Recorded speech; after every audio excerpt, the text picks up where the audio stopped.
Corvette SportWagon.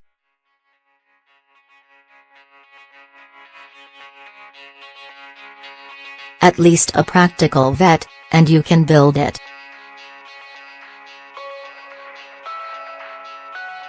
With just a little help from your friends.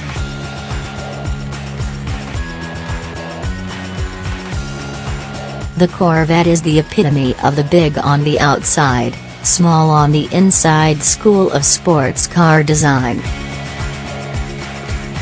In comparison to its peers, its exterior dimensions are gigantic. It is 18 inches longer than a Porsche, and over a foot longer than a Patra or a 350 SL. And the massive styling of the Stingray's rear would make you think the trunk, hiding under all that fiberglass, must be the size of a backyard swimming pool. It isn't. In fact, there is no trunk. What's back there is almost all gas tank, spare tire and suspension components. The only storage space is the small alcove behind the two seats, a space strained to accommodate a spare set of spark plugs and the wrench you have to leave at home. Consequently, ever since the Stingray body was introduced 5 years ago, there has been a loud demand for a modification to provide room enough to get in the luggage that necessarily accompanies even two passengers. The waiting is over.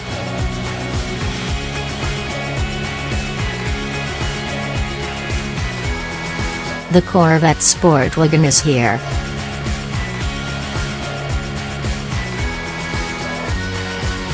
In the January issue we previewed some of the sport coupes we would like to see transformed into sportwagons in the manner Volvo breathed new life into the 1800e. Among our ideas was a Corvette with a Monza GT-type rear window, and a Lamborghini A-Spot glass panel above the taillights. In point of fact, the car as shown was still more of a coupe than a wagon. We had merely replaced the tunnel roof with a conventional fastback. To really be useful, the Corvette demands more radical plastic surgery to make it a sportwagon.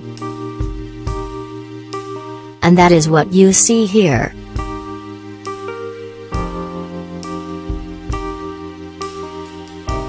It's not a station wagon with a tall and tippy box at the back, but neither is it a truncated sport coupe with no room at all.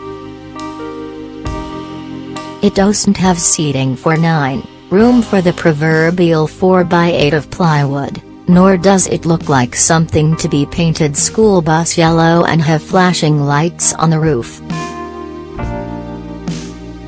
This sport wagon is a sports car first, and a wagon second. And that's the way it should be.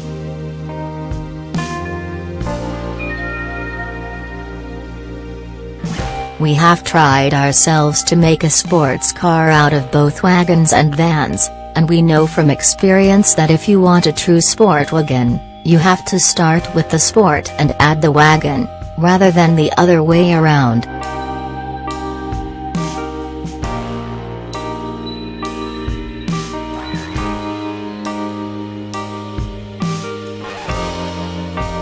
Of course, the ideal way for this to happen is for your sportwagon to be designed that way from the outset. But the world's manufacturers aren't yet up to that point. Until that situation changes, a wagon roof will remain a custom add-on accessory for those with a lot of time, a lot of money, or both.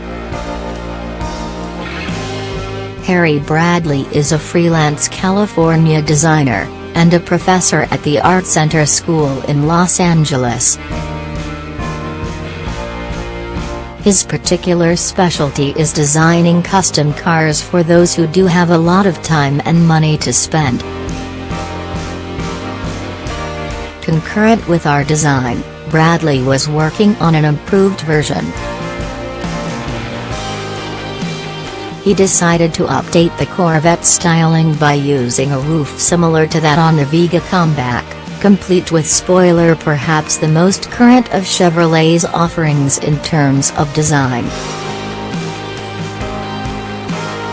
In other words, Bradley was merely doing what the factory could have done: updated the Corvette into a practical car without losing any performance or appearance.